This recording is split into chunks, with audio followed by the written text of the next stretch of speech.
Plano de leitura da Bíblia da Igreja Cristã Tagiel, estamos no dia 356. Nossa leitura será em Deuteronômio 19, Ezequiel 33 e Miqueias 4. Deuteronômio 19. Quando o Senhor, o seu Deus, tiver destruído as nações cuja terra lhes dá, e quando vocês as expulsarem e ocuparem as cidades e as casas dessas nações, separem 3 cidades de refúgio na parte central da terra que o Senhor, o seu Deus, está dando a vocês para que dela tomem posse. Dividam em 3 partes a terra que o Senhor, o seu Deus, lhes está dando como herança e façam nela vias de acesso, para que aquele que matar alguém possa fugir para lá. Este é o caso em que um homem que matar outro poderá fugir para lá para salvar a vida. Se matar o seu próximo sem intenção, sem que houvesse inimizade entre eles. Por exemplo, se um homem for com o seu amigo cortar lenha na floresta e, ao levantar o machado para derrubar uma árvore, o ferro escapar e atingir o seu amigo e matá-lo, ele poderá fugir para uma daquelas cidades para salvar a vida. Do contrário, o vingador da vítima poderia persegui-lo enfurecido e alcançá-lo, caso a distância fosse grande demais, e poderia matá-lo, muito embora este não merecesse morrer, pois não havia inimizade entre ele e o seu próximo. É por isso que lhes ordeno que separem 3 cidades. Se o Senhor, o seu Deus, aumentar o seu território, como prometeu sob juramento aos seus antepassados, e lhes der toda a terra que prometeu a eles, separem então mais 3 cidades. Isso acontecerá se vocês obedecerem fielmente a toda esta lei que hoje lhes ordeno. Amar o Senhor, o seu Deus, e sempre andar nos seus caminhos. Façam isso para que não se derrame sangue inocente na sua terra, a qual o Senhor, o seu Deus, lhes dá por herança, e para que não sejam culpados de derramamento de sangue. Mas se alguém odiar o seu próximo, ficar à espreita dele, atacá-lo e matá-lo, e fugir para uma dessas cidades, as autoridades da sua cidade mandarão buscá-lo na cidade de refúgio e o entregarão nas mãos do vingador da vítima para que morra. Não tenham piedade dele. Eliminem de Israel a culpa pelo derramamento de sangue inocente, para que tudo lhes vá bem. Não mudem os marcos de divisa da propriedade do seu vizinho, que os seus antecessores colocaram na herança que vocês receberão na terra que o Senhor, o seu Deus, lhes dá para que dela tomem posse. Uma só testemunha não é suficiente para condenar alguém de algum crime ou delito. Qualquer acusação precisa ser confirmada pelo depoimento de 2 ou 3 testemunhas. Se uma testemunha falsa quiser acusar um homem de algum crime, os 2 envolvidos na questão deverão apresentar-se ao Senhor diante dos sacerdotes e juízes que estiverem exercendo o cargo naquela ocasião. Os juízes investigarão o caso e, se ficar provado que a testemunha mentiu e deu falso testemunho contra o seu próximo, deem-lhe a punição que ele planejava para o seu irmão. Eliminem o mal do meio de vocês. O restante do povo saberá disso e terá medo, e nunca mais se fará uma coisa dessas entre vocês. Não tenham piedade. Exijam vida por vida, olho por olho, dente por dente, mão por mão, pé por pé. Ezequiel 33. Esta palavra do Senhor veio a mim. Filho do homem, fale com os seus compatriotas e diga-lhes: quando eu trouxer a espada contra uma terra, e o povo dessa terra escolher um homem para ser sentinela, e ele vir a espada vindo contra a terra, e tocar a trombeta para advertir o povo, então, se alguém ouvir a trombeta, mas não der atenção à advertência, e a espada vier e tirar a sua vida, este será responsável por sua própria morte.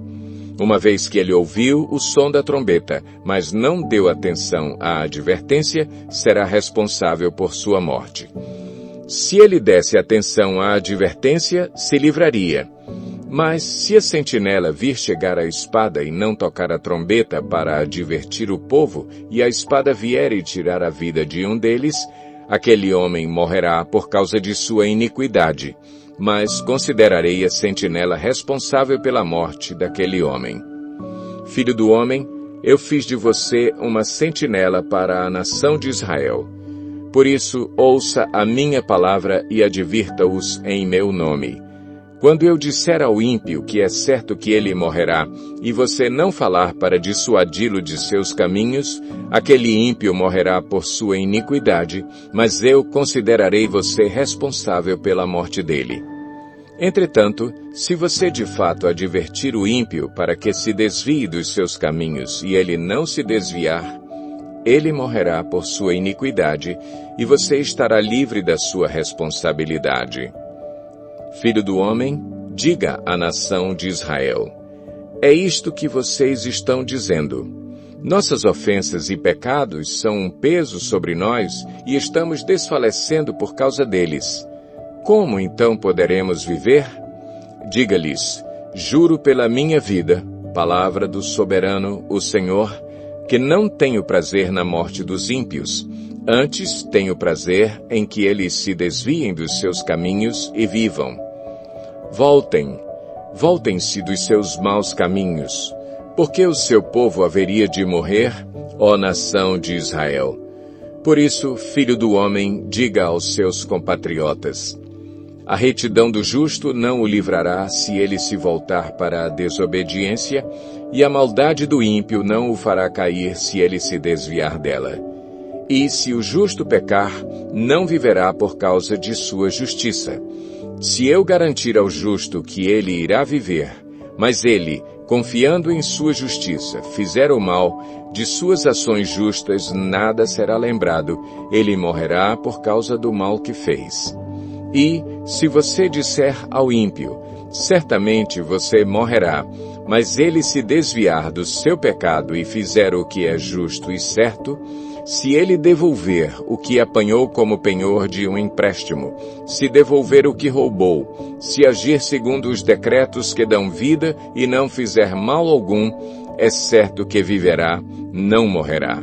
Nenhum dos pecados que cometeu será lembrado contra ele. Ele fez o que é justo e certo, certamente viverá. Contudo, os seus compatriotas dizem: o caminho do Senhor não é justo, mas é o caminho deles que não é justo. Se um justo se afastar de sua justiça e fizer o mal, morrerá. E se um ímpio se desviar de sua maldade e fizer o que é justo e certo, viverá por assim proceder. No entanto, ó nação de Israel, você diz: o caminho do Senhor não é justo, mas eu julgarei cada um de acordo com os seus próprios caminhos. No 5º dia do 10º mês do 12º ano do nosso exílio, um homem que havia escapado de Jerusalém veio a mim e disse: a cidade caiu. Ora, na tarde do dia anterior, a mão do Senhor estivera sobre mim, e ele abriu a minha boca antes de chegar aquele homem. Assim foi aberta a minha boca, e eu não me calei mais.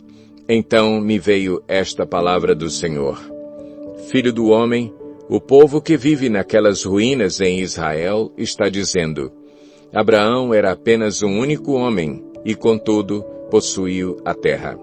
Mas nós somos muitos. Com certeza receberemos a terra como propriedade.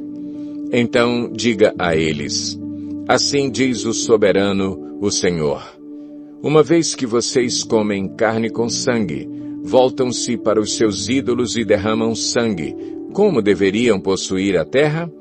Vocês confiam na espada, fazem coisas repugnantes, e cada um de vocês contamina a mulher do seu próximo. Deveriam possuir a terra? Diga isto a eles: assim diz o soberano, o Senhor: juro pela minha vida, os que restam nas ruínas cairão à espada, os que estão no campo entregarei aos animais selvagens para serem devorados, e os que se abrigam em fortalezas e em cavernas morrerão de peste. Tornarei a terra um deserto abandonado, darei fim ao poder de que se orgulha, e tão arrasados estarão os montes de Israel que ninguém desejará passar por lá. Eles saberão que eu sou o Senhor, quando eu tiver tornado a terra um deserto abandonado por causa de todas as práticas repugnantes que eles cometeram. Quanto a você, filho do homem, seus compatriotas estão conversando sobre você junto aos muros e às portas das casas, dizendo uns aos outros: Venham ouvir a mensagem que veio da parte do Senhor. O meu povo vem a você como costuma fazer, e se assenta para ouvir as suas palavras, mas não as põe em prática. Com a boca eles expressam devoção, mas o coração deles está ávido de ganhos injustos. De fato, para eles você não é nada mais que um cantor que entoa cânticos de amor com uma bela voz e que sabe tocar um instrumento, pois eles ouvem as suas palavras, mas não as põem em prática. Quando tudo isso acontecer, e certamente acontecerá, eles saberão que um profeta esteve no meio deles. Miqueias 4. Nos últimos dias acontecerá que o monte do templo do Senhor será estabelecido como o principal entre os montes e se elevará acima das colinas, e os povos a ele acorrerão. Muitas nações virão dizendo: venham, subamos ao monte do Senhor, ao templo do Deus de Jacó. Ele nos ensinará os seus caminhos, para que andemos nas suas veredas. Pois a lei virá de Sião, a palavra do Senhor de Jerusalém. Ele julgará entre muitos povos e resolverá contendas entre nações poderosas e distantes. Das suas espadas farão arados e das suas lanças foices. Nenhuma nação erguerá a espada contra outra e não aprenderão mais a guerra. Todo homem poderá sentar-se debaixo da sua videira e debaixo da sua figueira, e ninguém o incomodará, pois assim falou o Senhor dos Exércitos. Pois todas as nações andam, cada uma em nome dos seus deuses, mas nós andaremos em nome do Senhor, o nosso Deus, para todo o sempre. Naquele dia, declara o Senhor, ajuntarei os que tropeçam e reunirei os dispersos, aqueles a quem afligi. Farei dos que tropeçam um remanescente e dos dispersos uma nação forte. O Senhor reinará sobre eles no monte Sião, daquele dia em diante e para sempre. Quanto a você, ó torre do rebanho, ó fortaleza da cidade de Sião, o antigo domínio lhe será restaurado, a realeza voltará para a cidade de Jerusalém. Agora, por que gritar tão alto? Você não tem rei? Seu conselheiro morreu para que a dor lhe seja tão forte como a de uma mulher em trabalho de parto? Contorça-se em agonia, ó povo da cidade de Sião, como a mulher em trabalho de parto, porque agora terá que deixar os seus muros para habitar em campo aberto. Você irá para a Babilônia e lá será libertada. Lá o Senhor a resgatará da mão dos seus inimigos. Mas agora muitas nações estão reunidas contra você. Elas dizem que Sião seja profanada e que isso aconteça diante dos nossos olhos.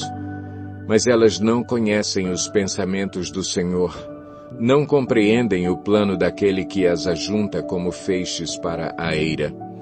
Levante-se e debulhe, ó cidade de Sião, pois eu darei a você chifres de ferro e cascos de bronze para despedaçar muitas nações. Você consagrará ao Senhor, ao soberano de toda a terra, os ganhos ilícitos e a riqueza delas.